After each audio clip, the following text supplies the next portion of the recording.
मैं एक बहुत ही अमीर खानदान में पैदा हूँ। हमारे पास बहुत से रेस्टोरेंट हैं, हमारे पास वो सब कुछ है जिसे आप इमेजिन करते हो सिवाय सुकून के। मेरे डैड एक बहुत ही गुस्सैल आदमी है जो छोटी छोटी चीजों पर भड़क जाते हैं। मगर मेरा सबसे बड़ा मसला है मेरी छोटी बहन एरिल। एरिल मुझसे 2 साल छोटी है, लेकिन गुस्से में मेरे डैड से 10 कदम आगे है। एरिल मुझे मुसीबत में डालने का कोई ना कोई रास्ता ढूंढ ही लेती है। जैसे आज मेरे और एरिल के स्कूल का पहला दिन है और मेरे मोम डैड का ये ऑर्डर है कि एरिल का अच्छे से ख्याल रखना, और मैं बिल्कुल ऐसा ही कर रहा हूँ। लेकिन जब हम घर वापस जाने के लिए कार का इंतजार कर रहे थे, मैंने अचानक देखा कि एरिल वहाँ पे नहीं है। मैंने उसे स्कूल में हर जगह देखा, लेकिन वो ना मिली। मैं बहुत ज्यादा परेशान था। मैंने स्कूल टीचर को सब बता दिया, तो उन्होंने मोम डैड को कॉल की और in same time mom dad school आ गए।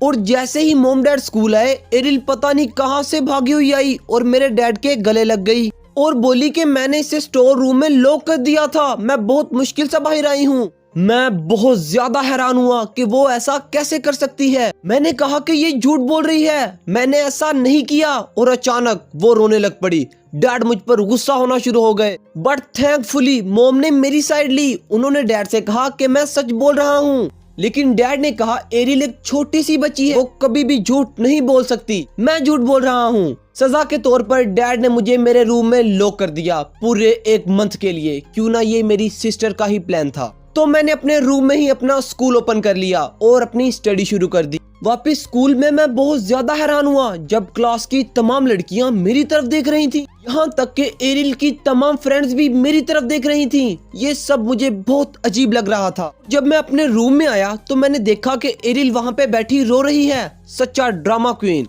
मैंने उसे कहा कि तुम अपने रूम में जाकर क्यों नहीं रोती। वो बोली कि मेरी बेस्ट फ्रेंड बहुत ज्यादा परेशान है, उसके मॉम डैड की डिवोर्स हो चुकी है और वो हर वक्त रोती रहती है और वो तुम्हें बहुत ज्यादा पसंद करती है। प्लीज एक दफा उसके साथ डेट पे चले जाओ। मुझे पता था कि ये सब ड्रामा कर रही है, लेकिन फिर भी मैंने हाँ कर दी। नेक्स्ट डे मैं उसकी बताई हुई कॉफी शॉप पे चला गया और जब मैं वहाँ पहुँचा मैंने देखा कि उसके साथ एरिल भी थी। मीन एरिल का वहाँ पे क्या काम। सच्चा बोरिंग डेट।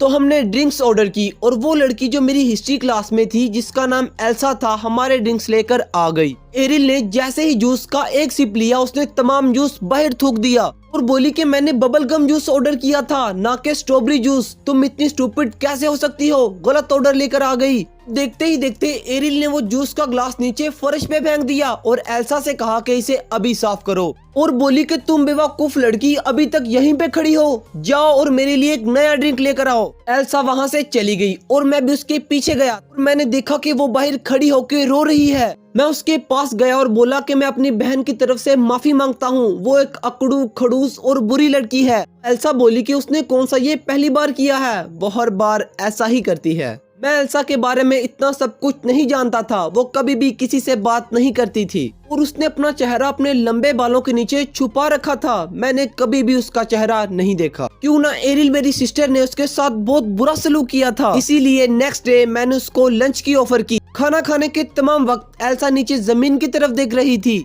तो मैंने अपने हाथ से उसका चेहरा अपनी तरफ किया और उसके बालों को उसके चेहरे से साइड पे किया। मैं उसकी तरफ देखता ही रह गया। वो कितनी ज्यादा खूबसूरत है। मैंने कहा तुम बहुत ज्यादा खूबसूरत हो, तुम इस खूबसूरत चेहरे को इस तरह बालों के पीछे नहीं छुपा सकती। मैंने उसके साथ हर रोज घूमना शुरू कर दिया और ऐसा महसूस होने लगा कि मेरे दिल में उसके लिए कुछ है। मुझे एल्सा का मासूमपन और वो जिस अंदाज में बात करती है बहुत ज्यादा अच्छा लगता था। लेकिन एक रात जब मैं घर आया, डैड मेरा लिविंग रूम में इंतजार कर रहे थे और उनकी दूसरी तरफ एरिल बैठी थी। डैड ने कहा एरिल ने मुझे बताया कि तुम एक गरीब लड़की को पसंद करते हो। मैं गुस्से से भड़क उठा। मैंने कहा आप एक शख्स को पैसा ना होने की वजह से कैसे ना पसंद कर सकते हो। तभी वहाँ पे मोम आ गई। जैसे ही मोम वहाँ पे आई, डैड ने कहा जाओ मेरे लिए चाय लेकर आओ। मैंने कहा मोम अभी अभी घर पर आई हैं और आप पहले से ही तैयार बैठे हैं उन्हें हुक्म देने के लिए। मोम ने कहा कोई बात नहीं, मुझे बुरा नहीं लगा, लेकिन मैंने कहा ये ठीक नहीं है। डैड और एरियल हमेशा हम दोनों पर अपना हुक्म चलाते हैं और अब ये कह रहे हैं मैं गरीब लड़की को पसंद नहीं कर सकता।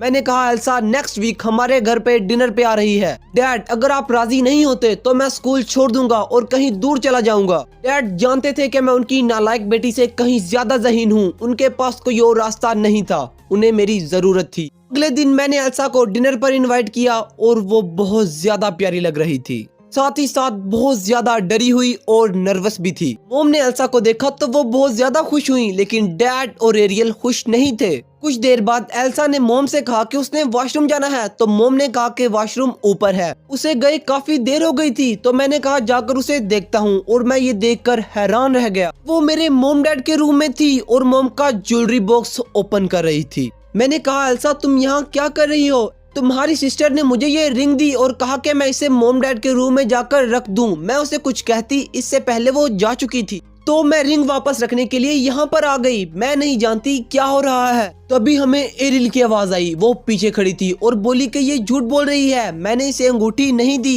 एरिल ने जोर जोर से चिल्लाना शुरू कर दिया कि हमारे घर में चोर है, और मॉम डैड वहाँ पर आ गए। एल्सा बहुत ज्यादा डरी हुई थी। एरियल ने कहा इसका बैग चेक करो। एरिल ने एल्सा का बैग छीना और उसे जमीन पर फेंक दिया, और देखते ही देखते एल्सा के बैग से मॉम की बहुत ज्यादा ज्वेलरी निकली। डैड ने एल्सा से कहा कि हमारे घर से निकल जाओ, कि इससे पहले मैं पुलिस को कॉल करूं। एल्सा रोते रोते हमारे घर से चली गई। मुझे कुछ भी समझ नहीं आ रहा था।